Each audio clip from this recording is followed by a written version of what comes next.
I really want to sort out the format of this series. The original intent was to be sort of a secular sermon, and initially it felt with some sort of hook that wasn't going to interest people. But after my past positive dissociative experiences I've had when I exposed myself to sudden change, like in the cold water in the River Island music video, I felt that putting myself into a state of non-control and pressing record just created some really interesting content. So the spice was the means to achieve that same state of mind. Both the spice and the cold water seemed to reveal a deeper truth by taking down my barrier of self. And you see that in hot ones too. So it made sense to take advantage of that state when I'm trying to produce raw, unfiltered truth. So I think there's a great value to having that raw energy flowing through me. On the other hand, there was a really positive reaction to my last scripted segment. So I think it makes sense to find a balance between scripted and improvisation. So what I think makes sense is a scripted segment that doesn't go too into depth. This sets up my mind and activates the proper neurons and gives me a rough path for my awareness to flow through.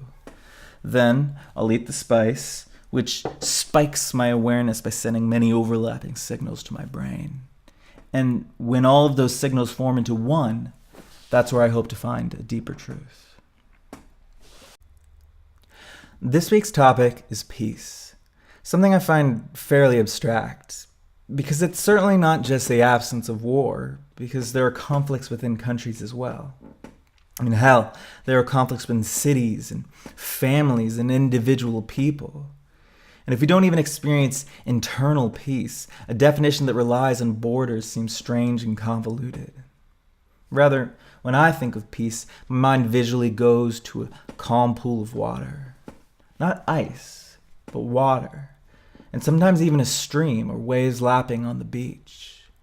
It's not the complete lack of energy flowing through a system. It's how that energy flows through that system.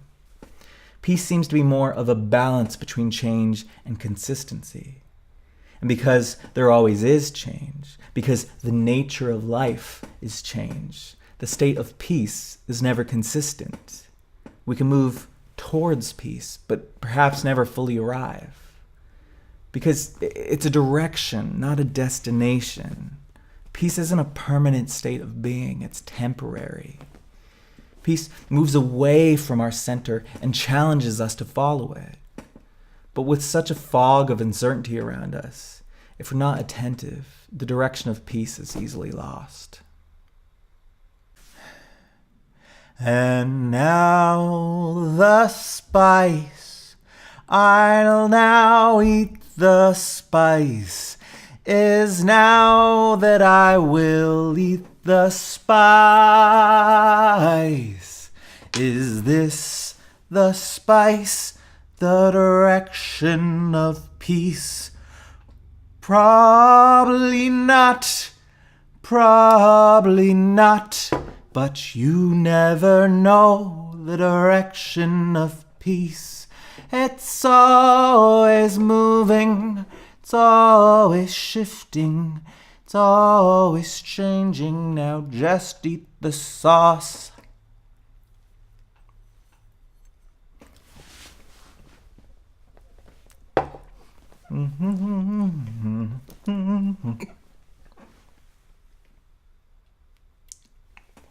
Okay, I swallowed it.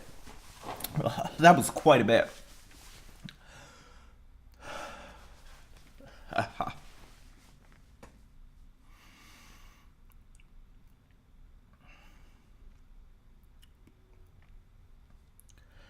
You remember that first time I did this, and it was this little amount. It was so painful.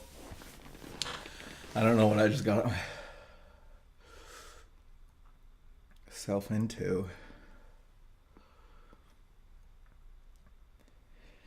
I wanted... If you haven't noticed,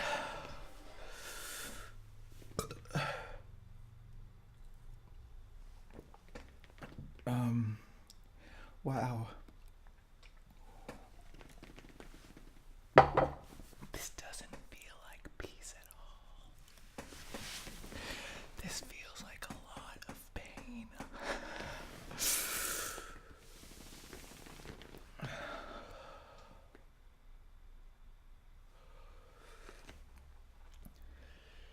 So I'm supposed to listen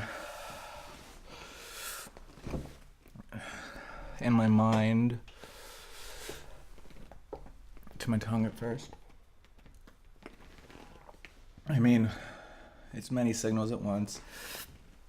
It feels like chaos and agony. Because the neural vibrations are tiny. So it feels like I'm filled with many, and those many don't agree.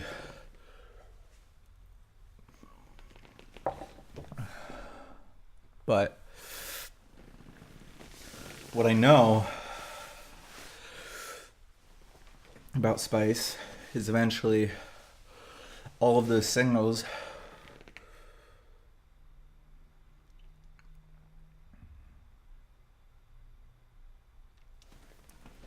if you let them pool, they can form a oneness. And then instead of all these small, tiny, prickly waves,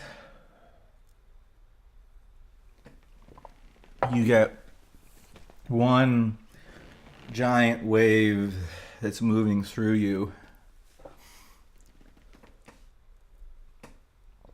And part of that is the release of endorphins.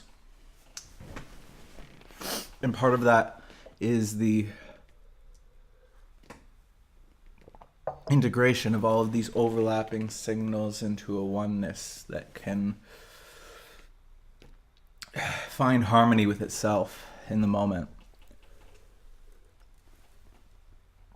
I mean, I seem relatively peaceful on the outside in this segment, but I'm not. So this is about me trying to come back to a state of peace after subjecting myself to chaos and intensity. You see,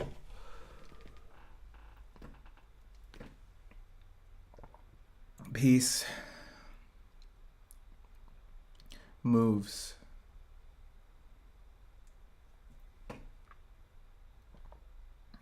Peace is mysterious. Oh, shit.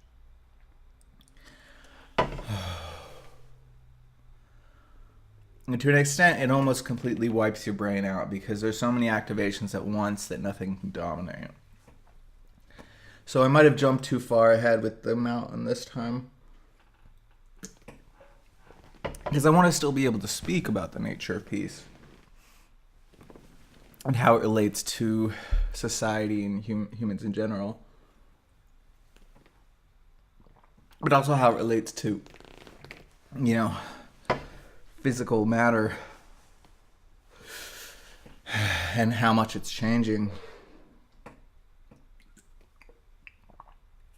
So that was pretty cool to watch, I think.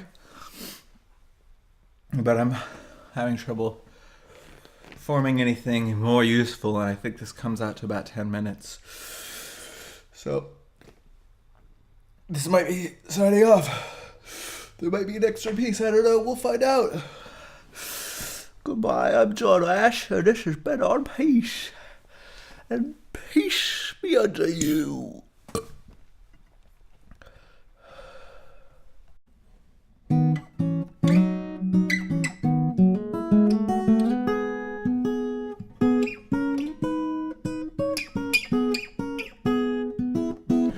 I've been happy lately, thinking about the good things to come.